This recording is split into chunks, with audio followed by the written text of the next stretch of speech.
نبی علیہ الصلوۃ والسلام نے ایک حدیث مبارکہ میں ارشاد فرمایا، یہ حدیث مبارکہ بہت دل کے کانوں سے سننے والی بات ہے۔ امید ہے کہ آپ حضرات تعاون فرمائیں گے اور پوری توجہ سے اس کو سنیں گے۔ سالم مولا ابی حذیفہ روایت کرتے ہیں کہ قال رسول اللہ صلی اللہ علیہ وسلم یؤتی باقوام من ولد آدم یوم القیامت معہم حسنات کأنہا مثل جبال تہامہ، قیامت کے دن کچھ لوگ پیش کیے جائیں گے جن کی نیکیاں تہامہ کے پہاڑوں کے برابر ہوں،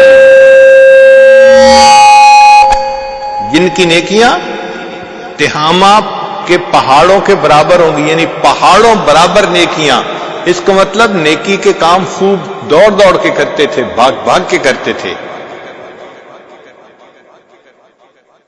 حتی اذا دنو یعنی اشرفوا علی الجنت نودی فیہم لا نصیب لکم فیہا، جب جنت کے قریب آئیں گے تو ان کو کہہ دیا جائے گا ان کا جنت میں کوئی حصہ نہیں ہے۔ قل تو صحابی کہتے ہیں کہ میں نے پوچھا یا رسول اللہ، اے اللہ کے رسول صلی اللہ علیہ وسلم، جل ہؤلاء القوم لنا حتی نعرفہم، آپ ذرا اس قوم کی کوئی حلیہ بیان کر دیجئے، تفصیل بیان کر دیجئے تاکہ ہم ان کو پہچان تو لیں۔ فوالذی بعثک بالحق لقد خشیت ان اکون منہم، وہ ذات جس نے آپ کو حق کے ساتھ بھیجا مجھے ڈر ہے کہ کہیں میں بھی ان میں سے نہ ہوں۔ فقال، نبی علیہ السلام نے ارشاد فرمایا، اما انہم کانوا یصومون، یہ وہ لوگ ہوں گے جو روزے رکھتے ہوں گے، ویصلون، نمازیں پڑھتے ہوں گے، ویقومون لیلہم، اور راتوں کو تہجد بھی پڑھتے ہوں گے، ولکنہم اذا شرع لہم شیء من الحرام وثبوا علیہ، جب ان کو کوئی گناہ کرنے کا موقع ملتا ہوگا تو وہ گناہ کر لیتے ہوں گے۔ فَأَحْبَطَ اللَّهُ عَزَّ وَجَلَّ أَعْمَالَهُمْ، اور اللہ تعالیٰ ان کے کیے ہوئے عملوں کو ضائع فرما دیں گے۔ اب یہاں چند باتیں غور طلب ہیں کہ یہ وہ لوگ نہیں ہیں جو دین سے بیزار ہوتے ہیں، ان کے اعمال تہامہ پہاڑوں کے برابر نیکیاں ہوں گی، اور یہ صرف فرض نمازیں نہیں پڑھتے ہوں گے، یہ رات کی تہجد گزار لوگ ہوں گے، دیندار لوگ ہوں گے، اوڑھنا بچھونا دین ہوگا۔ مگر مسئلہ کیا ہوگا؟ مسئلہ یہ ہوگا کہ جب گناہ کا موقع ملتا ہوگا تو گناہ سے رکتے نہیں ہوں گے۔ نتیجہ کیا ہوگا؟ اللہ تعالیٰ ان کے کیے ہوئے عملوں کو ضائع کر دیں گے۔ اب ایک طرف تو پہاڑوں برابر نیکیاں ہیں اور دوسری طرف ان کو اللہ تعالیٰ قیامت کے دن ہوا منصورہ بنا دیں گے، مٹی بنا دیں گے۔ ایسا کیوں ہوگا؟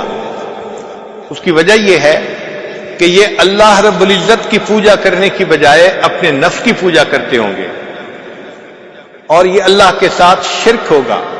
دیکھیں، ایک ہے زن پرستی، زر پرستی، شہوت پرستی، نفس پرستی، یہ سب کی سب بت پرستی ہی کی اقسام ہے، خدا پرستی کوئی اور کی۔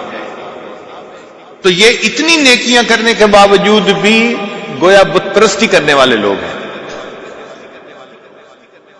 اللہ تعالیٰ قرآن مجید میں ارشاد فرماتے ہیں، افرأیت من اتخذ الہہ ہوا، کیا دیکھا آپ نے اسے جس نے اپنی خواہشات کو اپنا معبود بنا لیا؟ تو یہ اللہ کو معبود بھی بنا رہے ہیں مگر نفس کو بھی معبود ہی بنایا ہوا ہے، اس کی بھی عبادت کرتے ہیں، اس کے سامنے بھی جھک جاتے ہیں۔ نتیجہ کیا نکلا کہ اس شرک کی وجہ سے اللہ تعالیٰ کیے ہوئے عملوں کو ضائع فرما دے۔ اللہ تعالیٰ نے قرآن مجید میں اپنے حبیب صلی اللہ علیہ وسلم سے فرمایا، لئن اشرکت لیحبطن عملک، اگر آپ بھی شرک کریں گے تو کیے ہوئے عملوں کو ہم ضائع کر دیں گے۔ ذرا غور کیجئے، یہ اتنا اہم مسئلہ ہے کہ کی ہوئی نیکیاں برباد ہو جائیں گی اور انسان قیامت کے دن خالی ہاتھ کھڑا ہوگا۔ لہذا یہ بہت ہی توجہ طلب بات ہے کہ ہم شریعت کی چند باتوں پر عمل کر کے خوش نہ ہو جائیں کہ جی ہم تو بڑے نیک بن گئے۔ دیکھنا یہ ہے کہ پوری شریعت پر عمل کرتے ہیں یا نہیں کرتے۔